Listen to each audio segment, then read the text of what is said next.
Hello everybody, this is Yasmin from Yarkspiri fantasyart.com, and today I'll be actually showing you how to draw the human eye. Now I'm going to focus on this tutorial on mainly the actual anatomy of the eye, because having even just a general understanding of this will help you out in your drawing as well. So I have two drawings that I made. The first drawing is of the side view and the second one is of the front view, and I'll be switching between those two drawings. Now, as most of you may know, the human eye is actually a sphere that actually sits in the socket. Now it does protrude slightly, and it essentially almost floats within that area. The reason why it floats is because it's actually attached and suspended by several different muscles. These muscles are all very important because they allow for the eye movement that we benefit from. Now there's actually 6 types of muscles as well, and from those 6 types of muscles we're essentially able to move our eye around quite freely. Now for the eye structure, you actually have something that actually attaches right here, and this is a nerve that essentially goes to your brain. So there's actually essentially a hole within your skull that allows for the information to go into your brain so that you can actually process the information that you need. Now obviously I'm not going to concentrate on the brain because you won't be seeing that visually when you're drawing, but it's still good to know. So if we put this on top here, we'll work on the front view of this eye. So essentially the muscles in the eye that are used actually to move the eye around, there's actually 2 on the top and bottom, and 2 on the side, which allow for the motion of up and down and left to right. But then you have 2 muscles that actually interweave behind the top muscle. So you actually have one that goes in and around this muscle here, and then you have a second one that does the same thing but behind the bottommost muscle here. So it's by being able to move all those muscles in different combinations that actually allow us to move our eye around as freely as we do. And it is still good to know, because if you understand that, it gives you a structural understanding of the human eye, which is always useful.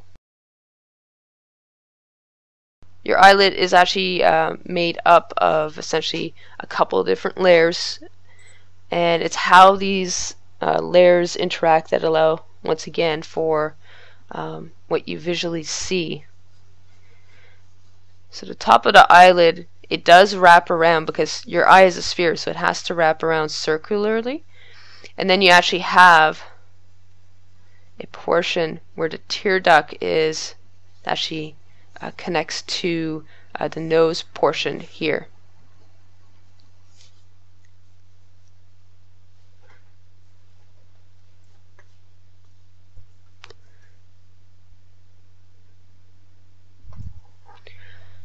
Now this other corner actually tends to recede a little bit more. So this other point is actually going to connect to the other ridge of the skull. The ridge of the skull is actually over here.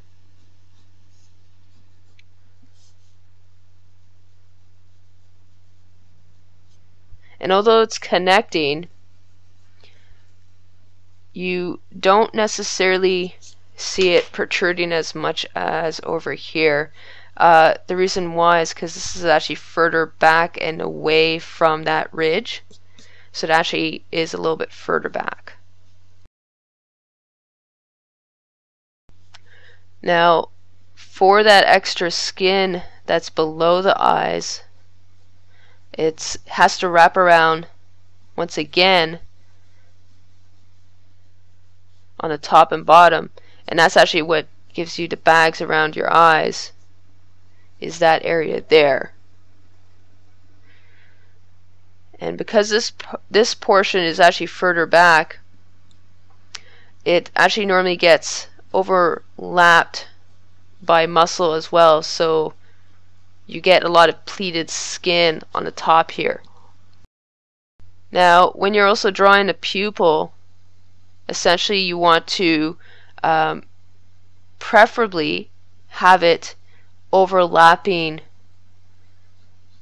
a certain part of the eyelid. If you do that, it does make it look more realistic, unless of course you're trying to draw a very shocked person. But generally speaking, you would have a portion of this pupil actually covered up, and there's actually a second circle inside of that. And once again, you have the two pieces of skin here, one with a bit more ridges. So the top portion of the eyelid here has to curve around that eyeball. And then you have the pupil. Now the way the pupil is structured, actually, it actually protrudes slightly, like a normal lens, and that actually allows you to focus. So as I'm working on the muscles, I'm going to be using my Faber-Castells for this. These are just like really cheap kind. It doesn't really matter which ones you're using. You're essentially just looking for a really good pencil that you can actually draw with. So as I'm actually starting on the muscle anatomy, I will plot out very lightly my general outlines of the muscle, and I'm going to fill that in with a very light orange. By doing so, I'm able to essentially get most of the information I need on paper as an outline, and it's a lot easier when it comes to actually fully rendering it afterwards. I will post a link to my reference material as well if you're interested. It will be below in the description, so make sure to check that out if you're looking to find out what type of anatomy books I'm currently using, because I will have that information. If you want more details, though, I will have that on my website as an article later on, so it will be made available to you guys. Now, as I work in the front view, I will be giving you additional information as to why I'm overlapping the muscles the way I am right now, because that has more to do with the front view than it does actually the side view. And I am using actually 3 different books as I'm doing this. The reason why I'm using 3 different books is because I don't have this angle in any of my reference material. So this is an entirely new angle, but based on my knowledge of anatomy, I'm able to figure out essentially where these muscles would be located. And that's why I'm going so lightly. If I turn off my light table, you'll see you can barely see that orange that's over there. The reason why I'm doing that, once again, is so that I can easily erase this and fix it as I go. I'm going to turn back on.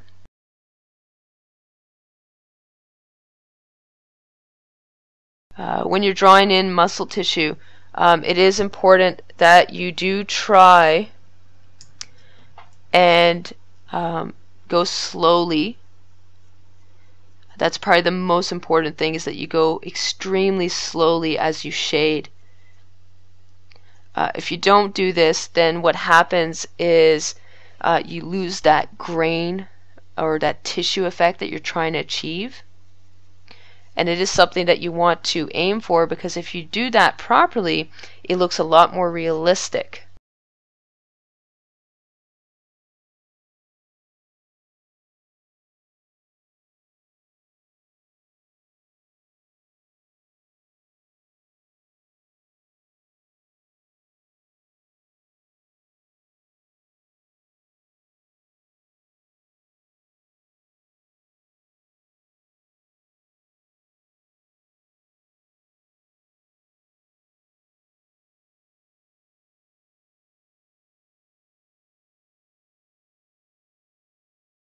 Now, as you can see, I'm making sure that the muscle actually wraps around the eye. This is really important because that could make or essentially break your drawing if you don't do this correctly, because it gives it that little bit of extra realism you're trying to achieve.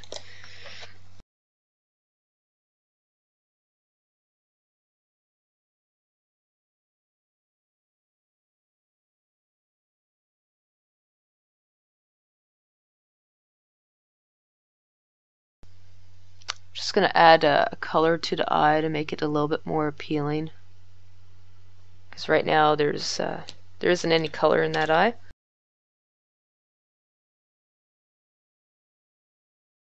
And it's overlapping on top of that skeletal bone there for the cheek. It's also, I tried to follow as much as possible that upper portion.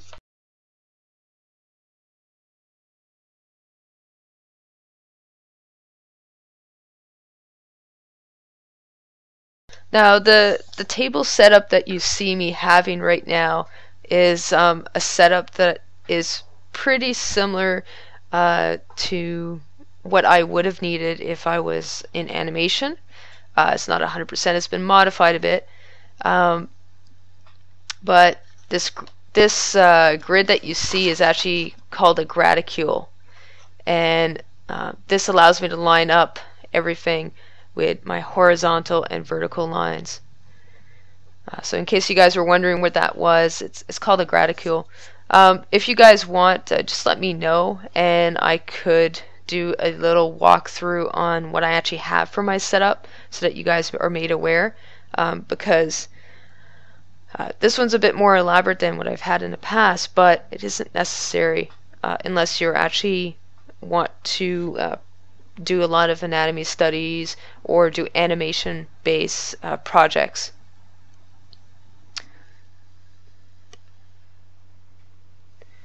Now the first thing that I need to make sure about is that when I draw the eye, I do have my straight line going across.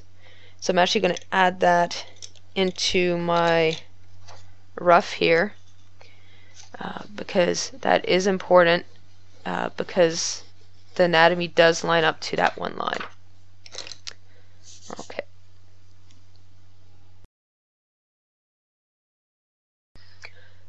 As I'm drawing this too, I do have a mirror next to me that I'm using as a reference to try and get this as accurate as possible. Reference like this is invaluable because it really allows you to pick up mistakes before you get too far in your drawing. So I do recommend that you have either photo reference or